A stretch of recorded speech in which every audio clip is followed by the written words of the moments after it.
Definitely like this video, subscribe, share, Mm-hmm. copy the link, send it off, Uh-huh.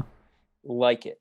But Like at it, least and like it. then Throw the little thumb. Oh, this is on YouTube, right? this is Thumb it. Thumb it. thumb it. And then after that, go into the description, go to the Scruffie's website, and buy like 10 of them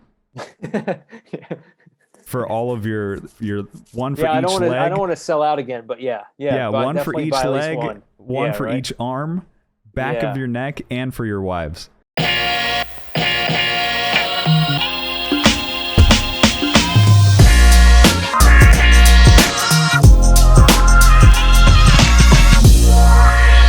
All right. Welcome to the 7th ever Wall Street Stonks podcast. How you doing, man? Good. Lucky number 7. That's awesome. Yeah, super excited to have you on. So if people don't know who you are, please go ahead and introduce yourself. My name is Ried, and I'm the founder and CEO of the Scruffie. This thing, I invented this originally to shave the back of my neck in between haircuts. And then as soon as I jumped onto TikTok, which I'm sure we'll talk about, it accidentally became a leg shaver. Love it.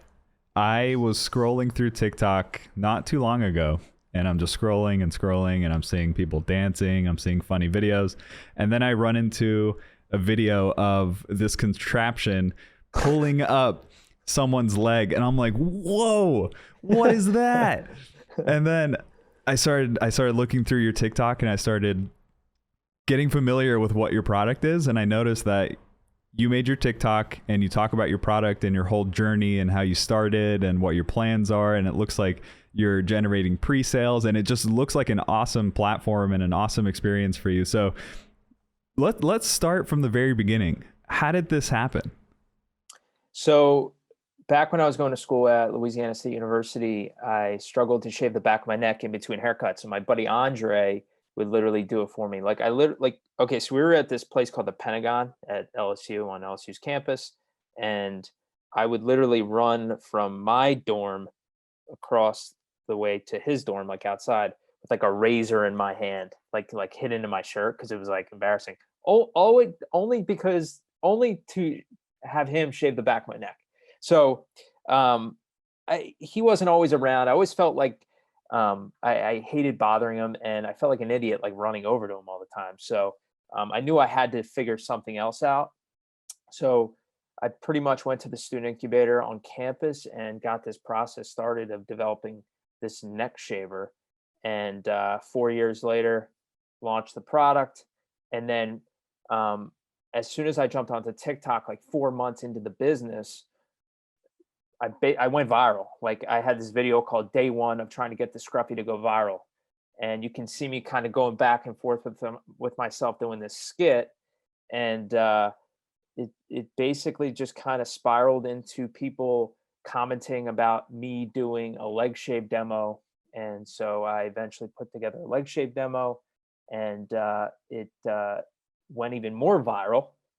And then I sold out a product. Nice. Yeah. That's a good problem to have. How Yeah. often do you shave your legs now? Yeah, so now obviously right now it's a leg shaver, it's my product. I have to now use it. So I've been like shaving my legs like once a week now. I'm trying to get more, like my bread and butter is these leg shave demos because they get the most views. Like they get at least 500,000 views, and they can go up to the largest one's like 22 million. Whew. And it's insane. And so I shave my legs, like I'm trying to shave them at least once a week, trying to just churn out these leg shave demos because it gets the most views and they translate into sales, which is really cool. I love it. So you told us a story about how you used to shave your neck and you wanted to come up with this product. How do you even come up with something like this? What was your whole process? Well, and I know I have a few videos talking about it on TikTok. So like basically the very first thing I did was I went to the local CVS on campus and I bought a pack of disposable razors and basically glued together like 4 disposable razors, and to try to figure out a way where I could shave the back of my neck on my own. But it wasn't good. Like it wasn't a good start. No, it was a good start. It just wasn't a good like prototype. It wasn't a workable prototype. And then eventually, like I just went to this student incubator on campus. I got hooked up with an engineer, and then eventually another engineer. And it took like over a year and a half. Like I actually graduated without any formal design or anything. And it just took a while because like we didn't know how this would work. I knew I wanted it to be flexible, and it took a long time for us to like figure out a way to do this. And but yeah, eventually we just, the one of the engineers figured it out. That's awesome. So you came up with an idea, you identified a problem, and then Yeah. you sourced essentially a team together to make your idea come to life. Yeah. That's awesome. Exactly. I know a lot of Yeah. people who listen to this podcast, or a lot of people who are just interested in finance in general, which is a lot of my community. A lot of times they have an idea, or they want to start something, they want to make something, but they just don't know where to start.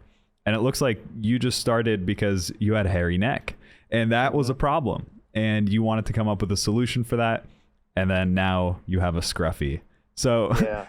where'd you get the name from? Well, the name was pretty interesting. So it was originally called the Neck Shaver, and my trademark attorney told me that in order to get a trademark approved, I would essentially have to come up with like my own name. So it took me a few weeks of trying to think of names, writing stuff down, crossing names off, trying to figure out that whatever name I picked, well, the domain, I also needed like a good domain for that too. So it was like a very challenging process, but uh, eventually, I knew that scruff meant the back of someone's neck. And then like my trademark attorney told me, if I came up with my own word, it would, the trademark would be easier to get. So I threw an IE at the end of that. But uh, yeah, it was, it came actually, I was driving back from a meeting. I used to work for Staples on the business side of their corporate side of things. And, and it just like came across my mind as I was driving, like, oh, Scruffie. Oh yeah. Okay. And then, yeah, I went back home, looked up, scruffy.com. That was taken, but the scruffy.com was not. So that's how that came about. Nice. I love the Yeah. inspiration from driving. That Yeah, you always it get a was lot like of just ideas like a that way. very, and I was so stressed out because it just like I couldn't think of any words, and then I was just like in a nice Zen state, I guess you want to say, and Yeah. I just like that's when it hit. Do you know Frosted Flakes cereal? Yes. Do you know the story behind that? Not really, actually. So Frosted Flakes can't trademark their name because it is literally frosted flakes. So anybody can frost flakes, just like how anybody can have a neck shaver, because it just explains exactly what it is. So they Exactly. can't trademark that. Now there's a ton of cereals called Frosted Flakes, but it's not the Kellogg's Frosted Flakes that you know. They just can't get that that's name because they interesting. didn't come up with a fake name, just like how Scruffy is something that you came up with. Interesting. So that's Huh. a fun fact about trademarks. Yeah, but I guess the Kellogg's brand helps them. Obviously, it's so Yeah, huge now. exactly. Yeah, But everyone knows Frosted Flakes is that tiger and the Kellogg's, exactly. Yeah, yeah, yeah. but I yeah, wonder if they the actual trademarked name, the tiger. I'm sure they did. Yeah, Yeah. yeah, Do you have some sort of mascot? I see the C in Scruffy is the shape of your product. yeah. So, my buddy Perry actually happens to be sitting next to me. We were trying to figure out the logo side of things. It was like a Saturday morning, and I knew I was like I wanted originally I wanted that C, the C in the Scruffy. It just like popped in my head like to be the actual Scruffy with the blades and everything. And then Perry was just like, no, let's just like not do the blades. Let's just put it in the shape of a Scruffy without the blades. And then so that's how that came about. I just like Nice. popped in our heads. Love it. So going back to starting something, and I know a lot of people always want to start something. What were some of the challenges that you ran into as you were designing this? There were so many challenges. Just uh, like from everything from trying to find a manufacturer, trying to figure out a design, um, following up with the engineers at the incubator, following up with manufacturers, and there was just so many difficulties, along the way. But I just like, I just figured out, something would hit eventually. I just kept going. Um, but I would say the hardest challenge at first was obviously to figure out what that design was. And I guess I probably realistically could have like quit any moment, right? I mean, it took like a while. It took over a year and a half. But I just figured if I kept going, something would hit eventually. I just like believe that, like it's gonna come eventually if I just keep working at it, keep trying to draw stuff. Um, and then the manufacturer was the other challenge, reaching out to manufacturers every single night. I had a goal of reaching out to two every single night, and then eventually I stumbled upon one. But that's a tough thing. I think a lot of people don't know where to start, and I think this is the other side of things. Like, people get overwhelmed, and I think if you just start with some sort of a to-do list and you just focus on like a few tasks during the week and just keep working and just cross off each one. I think most people get overwhelmed because they think of a product, they think of all these things they have to do. It's like, no, just focus on one thing, get that done, then move on to the next task. Yeah, no, that makes a Yeah, lot of sense. What yeah. did you go to school for? Why did you even get into making your own product? Well, I went to school for business and I minored in personal investing. Funny enough, Yeah. uh, and I knew I always wanted to do my own thing. Um, I didn't know what that thing was, but it wasn't until, like, I knew I had to get sales experience. Like, this is what was going on in my head when I was going to school at LSU. I was like, all right, we're going to graduate with a sales job, and then let's get as much sales experience as we can until I'm like confident that I'm good with that. Let's get managerial experience. I got that until I'm confident, and then let's do our own thing. And it's just like it weirdly kind of happened in a way. I obviously have a lot more experience I need from both those things, but that was the thinking process of it all. I didn't I didn't really want to be in the corporate world. I didn't really want to do that. That makes sense. You Yeah. were pretty close on a path to get down to the corporate world if you were doing personal finance and Well, it's business. fun. Yeah, I mean, I interned for a financial firm down in Florida one summer. I interned at Morgan Stanley one summer. So I thought that's what I wanted to do. I was like, this kind of seems boring. See, and The that's the cold point of calling. internships. Yeah, And right. Exactly. That is the point of internships. You figure out, like, is this really what I want to do? And you're like, no, I don't really want to cold call people. yeah, Um, and it just like wasn't for me, no, that honestly. makes sense. Do you recommend school or college or any specific degree or path for people who want to get into starting their own thing? It's a tough question. I was asked this the other day. Yes and no. Like, it depends what you're going for, right? If you want to be a doctor, a lawyer, obviously you want to go to school for that. Um, I do think there is that if you do have the money, I think there is a social component of it that's important. I do think um, uh, Mark Cuban actually made this point. It's like, you go to school to learn how to learn. Like, it is interesting because there are times where I do have to learn things in my business. Like, there's different accounting things, logistics things that um, you do have to learn as well. I think it depends. It is really difficult, and I was not a good student. Like, I literally got a 2.04 GPA in high school. I think my GPA at LSU was like barely a 2.5. So I'm not a good student. Hated school, right? So I think it depends. If you do have your own thing already, I really don't, and it's going well, and you do have like a path, I really don't think there's a need for it. If you're an influencer, or you're a YouTuber or TikToker, and you have something good going, you going to school might delay that. I don't know. I don't know if I would tell people, if they asked me to like go to school. I think that would kind of delay you or derail your path. But yeah, I think it really depends. It's a hard question. That's the answer right there. It Yeah, depends. yeah, Yeah, yeah. It that depends, because like I obviously I could be like everybody else. Oh no, f school and all this yeah. stuff. I'm like, well, no, I mean, maybe there is some need for it if you do have the money, right? It's crazy expensive. It's like, um, it's almost it's just crazy expensive. But again, if you have the money, there is that social component. There are things you can learn there, but I don't know if you have something good going right now and you want to be on that entrepreneurial path. I don't know if it's necessary. Yeah. It also, just hearing your story is one good example of how it might just foster an opportunity for you to think outside the box and create something. You Yeah. were on campus needing to shave your neck. Maybe if you were at Yeah. home, your parents would have done it for you. So Exactly. it And you know what's funny? And when I was picking schools, and I haven't really talked about this much, but I knew like part of one of the selling points of going there was like this, they had this student incubator. So I like knew in the back of my head that I had this opportunity if I were to create something like so I used it to my advantage, right?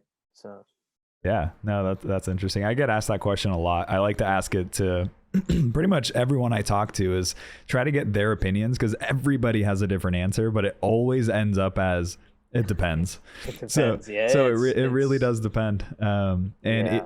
it really just comes back to honing in on your passions, huh? And Yeah, I mean that's and like when I was in high school, like I hated it. I didn't do any homework. It was I but there was that social component of it that was important. Um, you foster relationships and but I don't know. It I would always look at these people like studying for these exams. I'm like, why are you stressing out so much? meanwhile, you're over here stressing about how to shave your neck. Exactly. Yeah. So you have something good, you developed a product, you got a solid team together, you got a product that you like. Do you plan on making further adjustments to it, or where are you at with the Scruffie? Yeah, so okay, so jumped on TikTok. So I'm 4 months into the business. Jump on TikTok in August of 2020. Sell out of the 1,000 units that I originally manufactured in November. But there were issues with the product. So I could do two things. Number one, I could remanufacture the same amount of units or the 1,000 units that I did before, but the product was like maybe it was like a 2-star product. It wasn't. It worked, but it wasn't as great as it should have been. Or I could stop manufacturing, and then or don't manufacture and then redesign it. And I chose to redesign it. People thought I was crazy and nuts. I'm losing money, losing customers, which honestly is true in the short term. But I think long term it would have been better. So what I did was we added these buttons. There weren't these buttons on the original Scruffy, and then this obviously ejects each blade, but we didn't have that, so it was difficult to take the razors off. And the other issue was um, they kept the razors.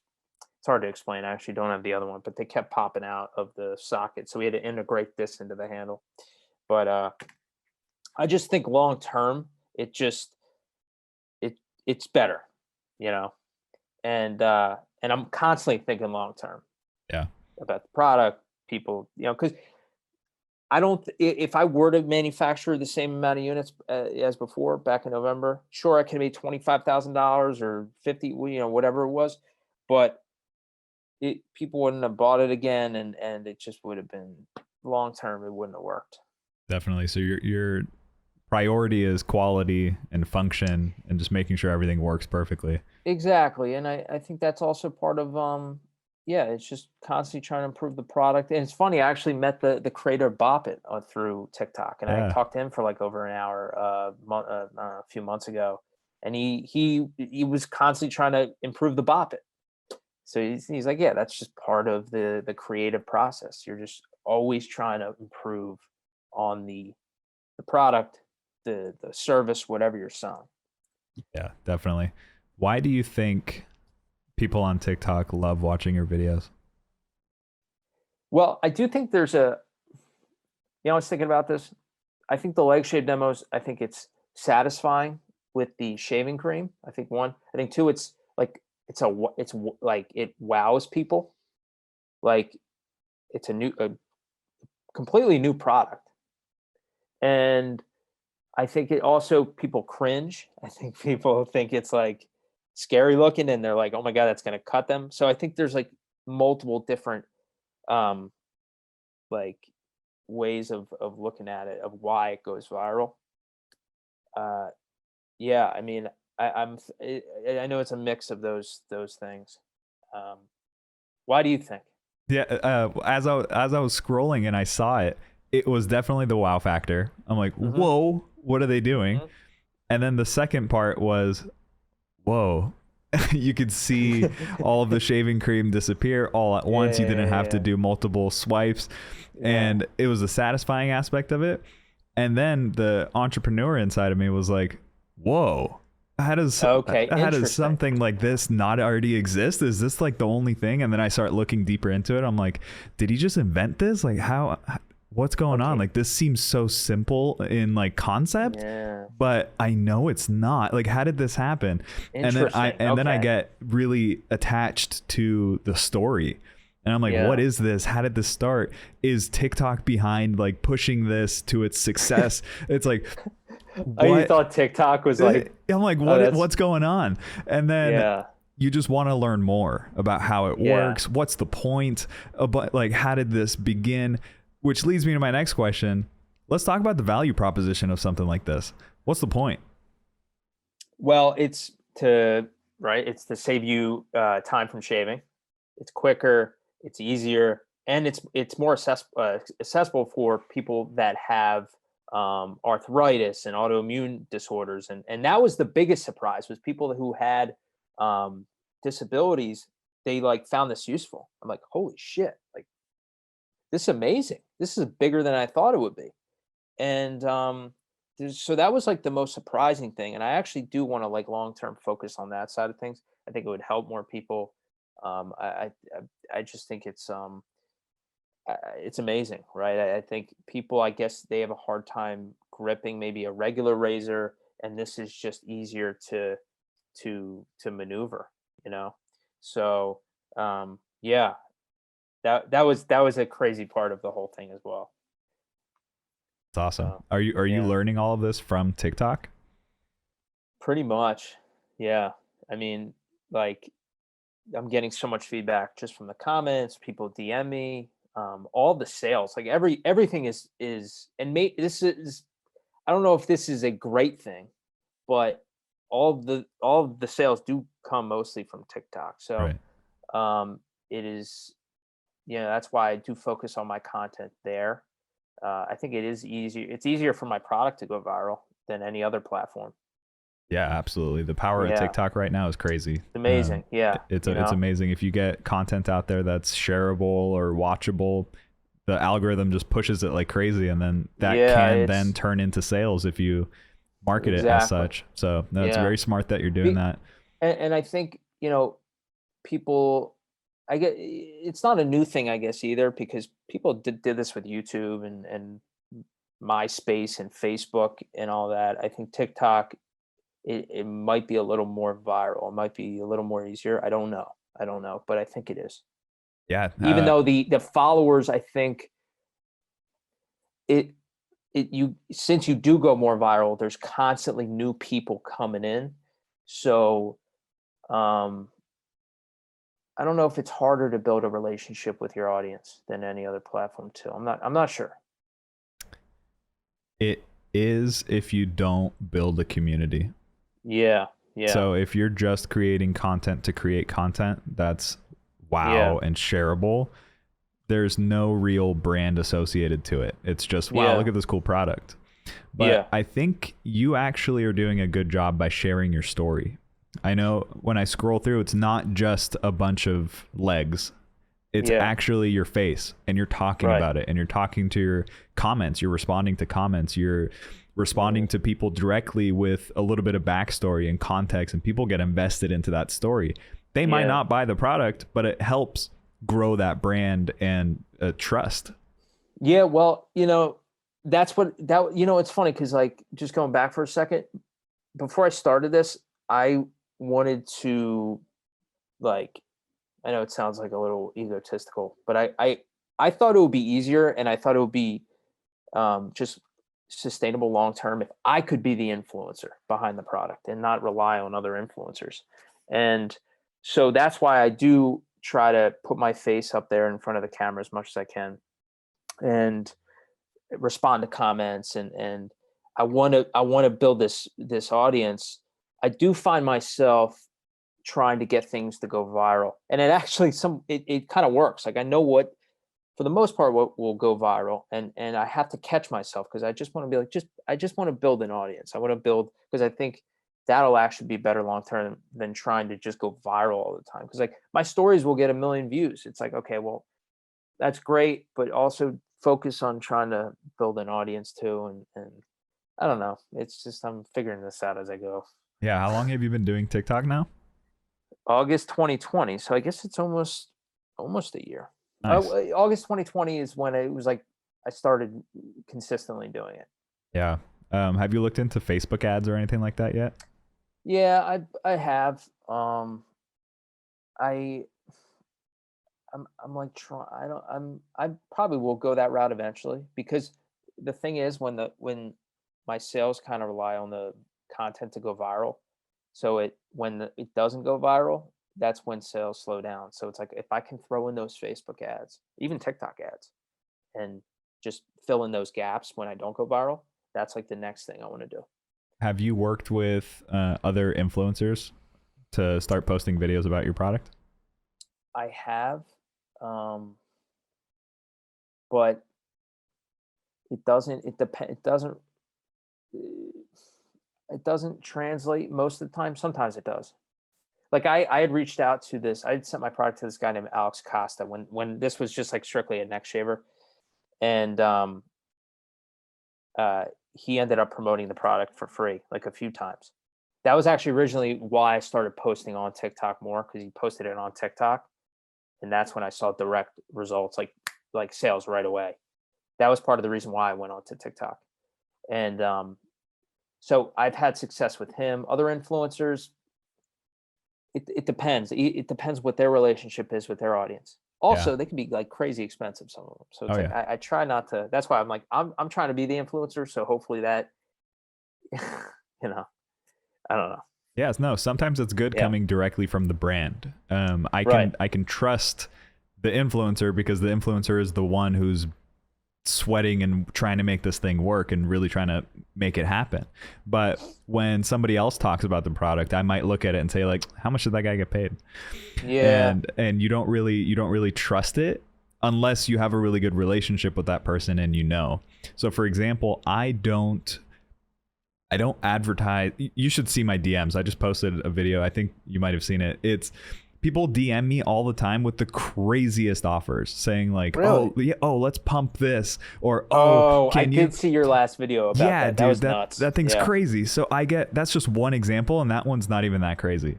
People will reach out, brands will reach out, and they'll say like, hey, we have this product, and I look at the product and it's completely garbage. I'm not going to advertise that. So I'm establishing that trust with my community to keep it relevant, to keep it valuable. So the reason why I ask is, do you see spikes in sales when you get spikes in views? Yes. Yeah. And you're trying to find a way to fill that gap. Exactly. So it's not always those spikes only. Exactly. Yeah. I am trying, and it's more of a capital thing. I would do that. I would have done that yesterday, but it's also like I'm trying to use my money and just we're still also in this pre-order phase. I should be getting inventory next week, actually. Nice. And so I'm it's just, it is a capital thing too. But that's like the goal. Once I can do that, I think I'll be set for a little while. I personally think, I don't know your finances, but I think you're in a really good position where you are the one creating content. You are the one in charge of your sales. TikTok is free. It just costs some leg hairs. And then it just grows from there. It costs leg hairs. That's funny. Yeah. And literally, and I counted my videos it was a couple weeks ago through like an Excel sheet. I don't know how to count all your videos on TikTok. I'll show you a website later. Yeah. Oh, is there a website? Yeah. That would be helpful. I have like 88, or no, last time I checked, it was 87 million views on TikTok. And then I have like 13. Had a 13 plus million one on Instagram. So I have like over 100 million views that I got on social media. Did you count that by hand? Yeah, through Excel. Yeah. There's a website. It's what's it called? EXOLYT. Wait. This is Say that again. EXOLYT. Exolite. It's a social media analytics website. You Cool. type in your TikTok name, and then it tells you how many followers, likes, videos, and views that you have. So it has the gives views, because that was the Yes. I was trying to find like a views counter. They just didn't have it. So I guess I'll take a look at that. Yeah, I know it's- YouTube does, right? YouTube has Yeah. like a views thing. I wish TikTok had that in Yeah. their app. Yeah, TikTok doesn't show you total views in their analytics, but yeah, you can take a look at followers, likes, videos, views, and then engagement rate, follower ratio, Nice. total shares, total likes, average Cool, I'll comments. write that down. Yeah, that's all great Sweet. analytics for you to review, and then compare it to your sales. I'm actually curious to see what those peaks and valleys look like. Between I sales can tell you. Well, yeah, I mean, it's a crazy amount of views, right? Yeah. But I think I do have some work on the conversion. Conversion rate is low. It's like at 1%. It's not. It was a little lower than that last time I checked. The sales up until this point, it's like over $35,000 in sales from the past. I've been in business for 15 months now. Now from the Scruffie 2.0, so we started pre-orders April 26th. So from up until this point, it's been over $18,000 in sales. Nice. So there's a improvement there, there's been it's slowed down a little bit for the past week or two. But the biggest thing is those leg shape demos, and I wish I could post one every day, but it's like not. It's like I get friends and family, and I can't ask them all the time. And I'm trying to like figure out a way to make this easier, and it's free, right? It's like, so I got to figure out a way to do this. So that's why I've been shaving my legs now more. I'm gonna do another leg shave demo after this, and I'm just gonna have to do it like myself more. That's all. Yeah. What if you shave your legs without any hair on it? Well, for the video. Well, see, the feedback I get is like this leg has no hair. It's like I'm like, guys, it's still a razor. Yeah, you get still, the idea. It's like, you can like, they're not fake blades. They are like, some of the comments I get are crazy, but listen, I get it. But like, you can also, the other thing is, if the leg hairs are too long, you have to use an electric shaver, right? Like your face. If you have a long beard, you got to shave it with electric razor first, then a straight razor. So honestly, I don't, that comment doesn't really bother me too much. So I mean, I'll do it if I have to. Yeah. Just to give people like, here's an idea. People have told me to put like covers on it and do it. I'm like, no, I don't want to do that. Yeah. You want to be authentic and show how it actually works to avoid any negative feedback. On the point of feedback, what are some of the exciting comments that you get? I love when people are like, this is the best product. This is a great product. I love this thing. I have a disability and this really helped me. That's probably that's the best comment I've gotten. I think just when I see the positive feedback, it's just, it's reassuring, right? It's just all I have to hear or see are those little comments. And that actually, it gives me a lot of motivation to just keep doing what I'm doing. Because I do see a lot of comments of like, oh, this thing looks like it's from the movie Saw. And that used to bother me when I first started. Now it's like, now I'm like used to it. It's the craziest thing. It doesn't bother me at all.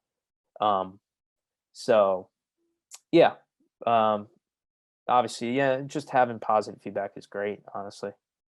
So, but you do learn from the negative feedback too. You do, that's where you learn, honestly, where you're improving your videos, improving the product.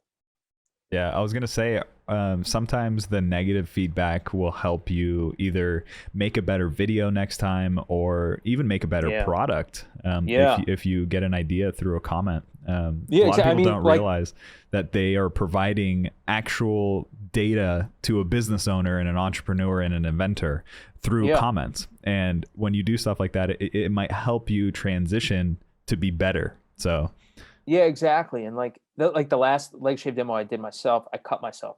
Oh, and, and I and I forgot that I cut myself on that one. Like I didn't even and and then people, I'm like, I'm not, I saw these comments once, I'm not even gonna look at them again. But obviously it's a razor. You're gonna cut yourself. It's gonna happen. But expect comments to be what they are. I haven't seen the comments in a little while, but yeah, I mean, you're right. I mean, they do help, right?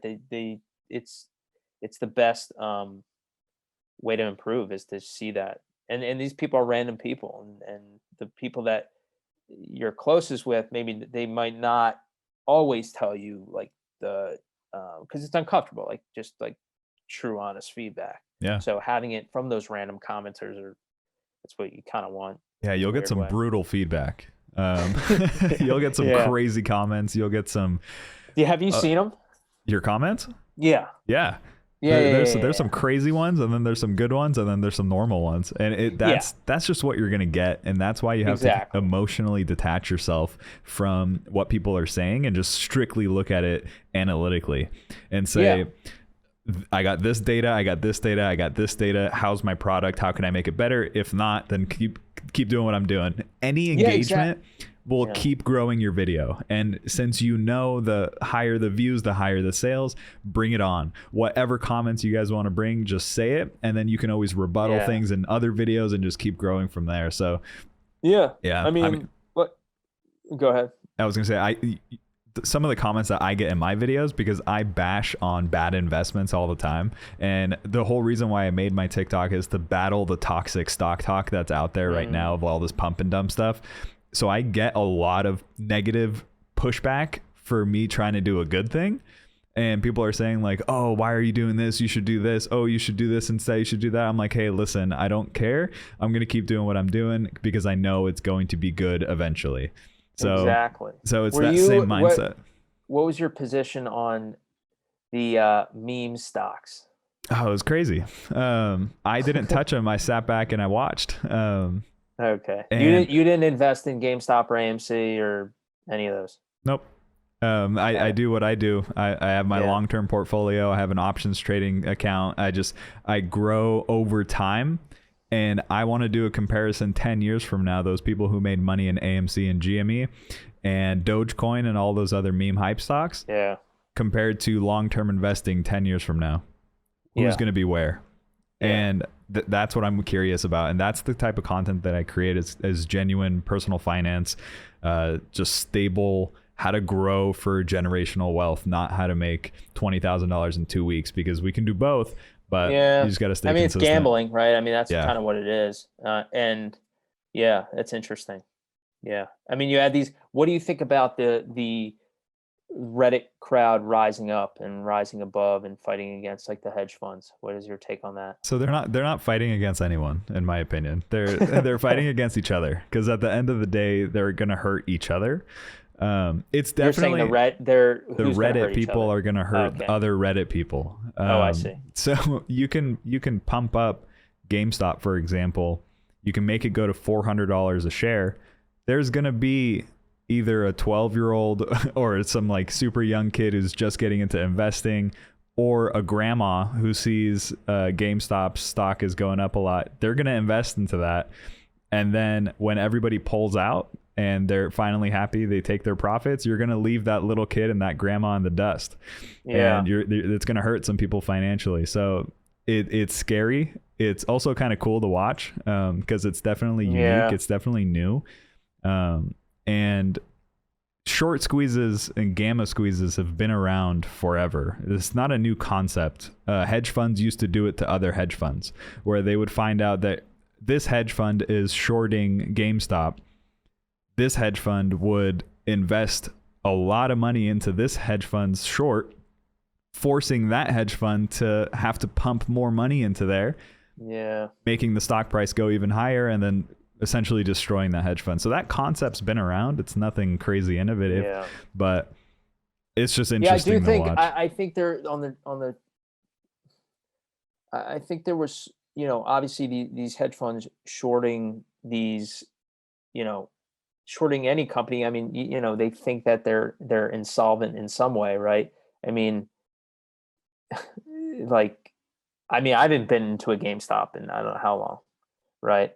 or AMC. Like I don't really go to movies now, and I'm assuming a lot of people are like that too, which is probably why the hedge fund crowd, and obviously they saw the numbers too, did that. And then you have the Reddit crowd like fighting against that. It's like, yeah, what long term? Okay, so now GameStop has all this capital. Are they going to pivot? You know, which is probably what they should do. That's what they're doing. But that is kind of like the truth side of it. It is cool to see the little guys fighting against the big guys, if you will. Yeah. But yeah, I know what you mean. Yeah, I mean, just be careful out there is all I'm saying. Yeah, I mean, you want to be careful, right? Yeah, I'm not a financial advisor. Yeah, I make videos all the time that talk about what's going on, and the majority of the time I end it with, listen, I don't care what you do, just be careful. I played a little with, I dipped my toes into like Dogecoin, made like $100. Nice. But yeah, but I mean, I pulled out right away. Yeah, you just got to be careful. Yes, be careful. Yeah. Yeah. Going back to the Scruffie, where do you see the Scruffie empire? Are there going to be new products? Are you going to make a neck shaver? Can you use this for neck shaving? What? Yeah, well, that's what I mean, that's what I originally invented for, is to shave the back of my neck, so you can still use it for that. I think just pivoting to legs, it's like, as much as I kind of want to hold on to the neck part, I just think it's smarter long term to just pivot more towards legs. That's where the sales are. Most of my customers are women using it for their legs.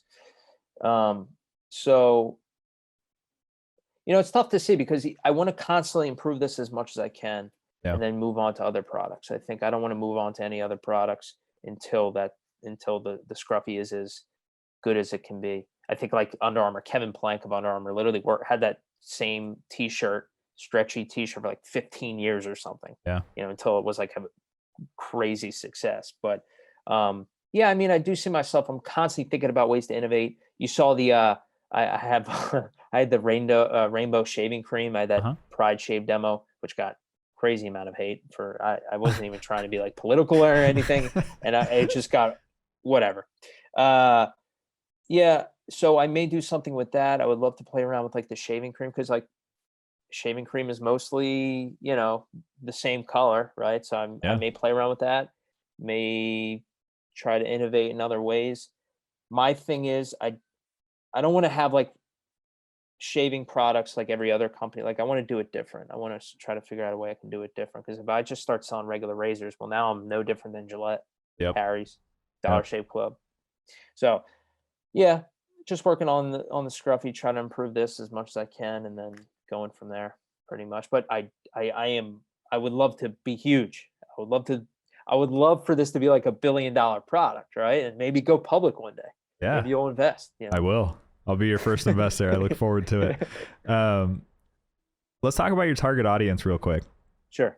You said it was mostly women. Do you know specifics about the age, the demographic, psychographic, what they are? Are they swimmers? Like what kind of people would want to buy the Scruffie? So, you know, I was looking at this. It's like 90% women, 25 to 36. Swimmers are getting them. Even, you know, male bodybuilders are getting them. Cyclists and just, you know, just women in general. So I do have to target swimmers. I do have to target cyclists and bodybuilders and just different groups. Start having packages, swimming packages, stuff like that. Yeah, it really varies. Actually, the cyclist I just saw the other day, this like professional cyclist in Germany ordered one. Nice. And we're getting a decent amount of our international orders, which is pretty cool. So yeah, it really does vary. It's really all over the map. A lot of people shave their legs. Yeah, apparently. So no, that's awesome. I don't shave my legs, but I feel like I didn't until recently. So yeah, I hear you. I don't shave my legs, but if I did, I would love to use a Scruffie because it just seems so efficient, and I'm a very efficient type of guy. I like to optimize everything I do, and if I can just shave all of my leg in one stroke, that would be cool. You know what? And the other thing is, it's fun to use, and if you are an influencer and you're trying to like prop up your videos and your views, literally this is like a perfect way to go viral. I mean, so that's like one thing I really haven't talked about too much. I will eventually, but yeah, if you can do a leg shave demo right, like the way, I do most of the demos, I mean, millions of views just That's like that. And you that's can a whole prop up your TikTok own. account right there. You Exactly. can just make a Yeah. brand new TikTok account and just shave your leg over and over again in satisfying, unique ways. And there Yeah. you Well, go. it's funny because I was thinking about this. Do I want to, and this is kind of like a separate conversation. It's like, do I want to have the Scruffy account be mostly demos for the product, and then I can drift off into my own, and then have like do stories and all that on my personal account? It's just something I've been thinking about recently. It's like, which, or do I just keep everything under one umbrella? I think TikTok, I would keep everything under one umbrella, Yeah. just based off of experience and what I've seen other accounts do. Why is that? Because your attention will get split into two. So you're going to be focusing on making stories and growing this account. You're going to be focusing on demos and trying to grow this account. If you have one united brand that shows demos and the story behind it, you ensure that everybody gets both sides of the picture if that's what your goal is. Interesting. If your like goal if your goal really is to just get views and just grow and be viral, then maybe just keep posting feet and just demos and satisfying videos and stuff like that, and don't show yourself, and only focus on the product and only focus on the most satisfying and unique wow moments. That's all you should focus on if that's what your goal is. But if you're trying to get a holistic brand, put your face on it, talk about your story, but then balance it with these videos. Think of it like a top of sales funnel type thing, where these leg demos are getting people into the funnel. You're explaining the product in the next video, and then hopefully it'll convert into sales as soon as they keep seeing it and get exposed to it. Yeah. Interesting. Yeah. You could also test it and just make a brand new account and just only do leg demos. I was going to, but what kept coming back to me in my head was the fact that people would want to, they'll ask me even in the stories when I do stories, and they can look on the account. They're like, well, how does it work? And you show us the product. I'm like, yeah, just look at the demos. So that would happen probably if I had my own thing. And it's like, well, I'm not going to I would do no demos on that one, but people would ask for them. So it's like, I think it's just better under one umbrella. Honestly. Yeah, I think and people might not care if you have a separate account where you're just telling stories. People might only care if they see the product and then they want to see the story. Yeah, true. Yep. So there's always that. I would keep it under one. I love what you're doing, and that's why I wanted to have you on. I think I love learning about how people got started. I love learning about the different challenges they went through and are currently going through with all these comments that you're getting. But I think it's tough sometimes, and I'm sure that you get some comments and it brings you down. I'm not gonna lie.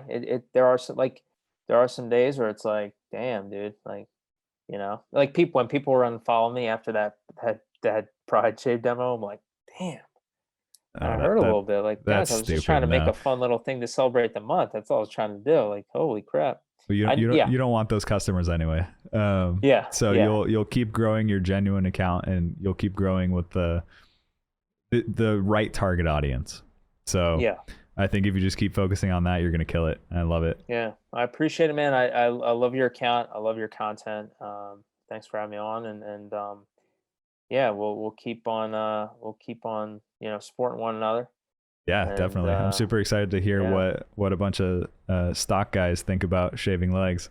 So listen, like I said, this could be a stock one day. So like I said, I came from that world years ago. So it's on my mind. Awesome. I look forward to it. Before we end this show, can you tell people to like the video? Sure.